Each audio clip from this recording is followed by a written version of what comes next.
Bacaan Kitab Suci Injil, Renungan, dan Doa. Sabtu, tanggal 2 April tahun 2022. Maka timbullah pertentangan di antara orang banyak karena dia. Inilah Injil Suci menurut Yohanes. Bab 7 ayat 40 sampai dengan 53. Sekali peristiwa, Yesus mengajar di Yerusalem. Beberapa orang di antara orang banyak yang mendengarkan perkataan-perkataan Yesus berkata, "Dia ini benar-benar nabi yang akan datang." Yang lain berkata, "Ia ini Mesias." Tetapi yang lain lagi berkata, "Bukan, Mesias tidak datang dari Galilea. Karena kitab suci mengatakan bahwa Mesias berasal dari keturunan Daud dan dari kampung Betlehem, tempat Daud dahulu tinggal." Maka timbullah pertentangan di antara orang banyak karena dia. Beberapa orang di antara mereka mau menangkap dia, tetapi tidak ada seorang pun yang berani menyentuhnya.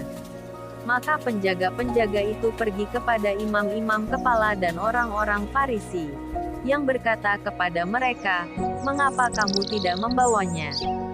Jawab penjaga-penjaga itu, "Belum pernah seorang manusia berkata seperti orang itu." Jawab orang-orang Farisi itu kepada mereka, "Adakah kamu juga disesatkan?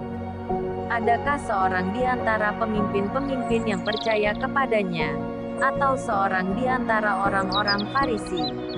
Tetapi orang banyak ini yang tidak mengenal hukum Taurat, terkutuklah mereka. Nikodemus, seorang dari mereka, yang dahulu telah datang kepadanya, berkata kepada mereka, "Apakah hukum Taurat kita menghukum seseorang sebelum ia didengar dan sebelum orang mengetahui apa yang telah dibuatnya?"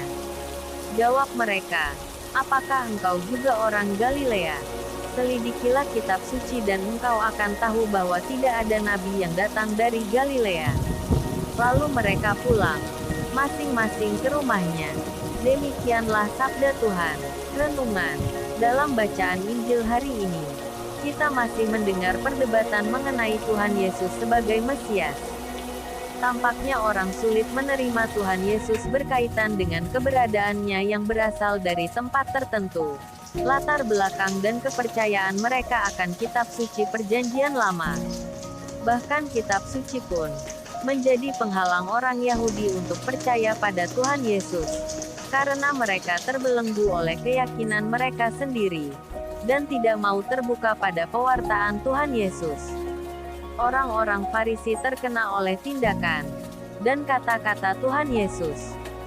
Mereka merasa terancam sehingga mengadakan persekongkolan untuk menyingkirkan dan menghukum Tuhan Yesus.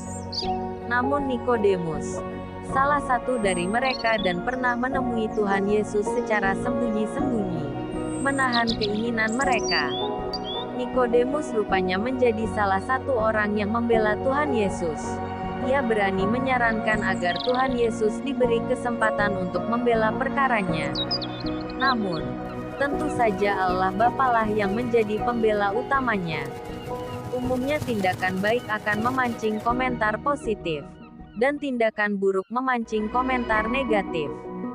Namun demikian, ada kemungkinan bahwa tindakan baik menghasilkan komentar negatif, apalagi bila tindakan itu terasa mengancam keberadaan seseorang. Mereka yang terkena oleh tindakan, bahkan hanya sekadar kata-kata, akan berusaha membangun persekongkolan untuk membalas. Dan tidak jarang, karena kekuasaan yang dimiliki, orang yang bersalah bisa bebas, dan mereka yang benar dipersalahkan. Pasti akan ada pembela jika kita berjuang demi kebenaran.